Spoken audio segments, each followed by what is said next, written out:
Hey folks, hope you all are doing well. In this video, let's talk about an export area in which India does quite well.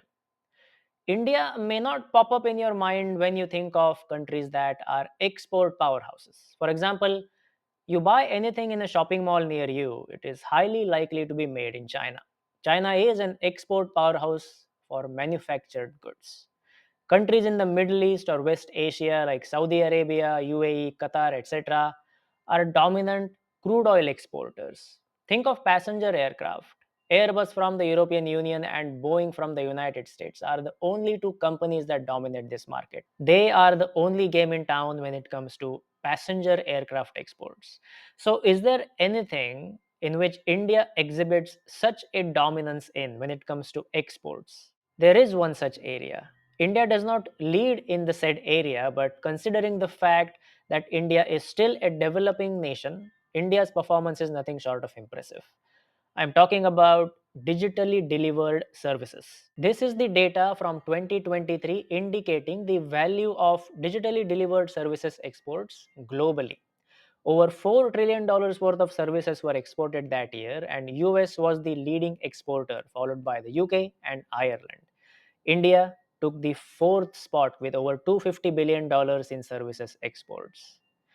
Even though India does not take the top spot here, this is noteworthy because if you look at this list of top 10 services exporting nations, except for India and China, all other countries are developed countries. And even China has a GDP per capita 5 times that of India's. China is maybe a decade or less away from transitioning into a developed nation. Among these heavyweights, India is the only country, a country with a GDP per capita of just $2,500, that features in this list of top 10 services exporting nations. India has a 6% global exports market share in this area. And the performance stands out especially when you compare this against India's performance in export of manufacturing or goods. Look at the goods exports data for the same year.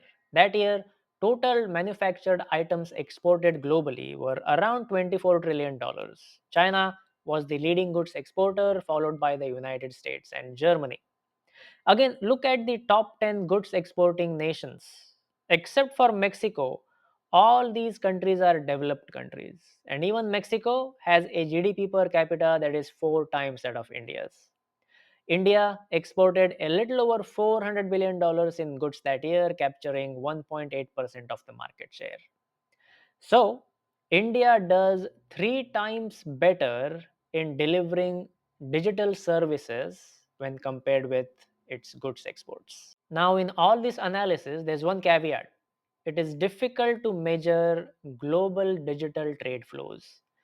This is a new form of trade that is growing rapidly, but what data we have provides us enough directional sense to gauge where things stand. And if you are wondering what is the difference between goods exports, traditional services exports, and digitally delivered services exports, then here's a brief explanation. Goods exports is simple. One country makes a product and ships it to a foreign country. For example, Scotland makes Chivas Regal whiskey and exports it to India. Then traditional services exports is delivery of a service. For example, let's say a US based company buys a chip making equipment from a Taiwan based company. A team of consultants from Taiwan then travels to the US to assist that company with installation of the equipment and getting the chip making started. In that case, Taiwan exported a traditional service to the United States. Finally, digitally delivered services exports, as the name suggests, is delivery of a service where physical presence of the service provider is not necessary in the guest country. Take the same example of US and Taiwan. If in this case, Taiwanese consultants provide the same assistance without traveling to the US, that is over video conference, that will be a digitally delivered service. This is where India is doing quite well. That's why such a high concentration of GCCs or global capability centers exists in India. I talked about this in one of the previous videos. Lastly, in 2023, globally, even though exports of digitally delivered services were one sixth of the global goods exports, this is going to see a rising demand because of the increasing penetration of cloud computing and artificial intelligence. This bodes well for India provided Indian policymakers place some attention here in addition to boosting India's manufacturing exports. I hope you found this analysis interesting. I'll speak with you again next week. Until then, take care.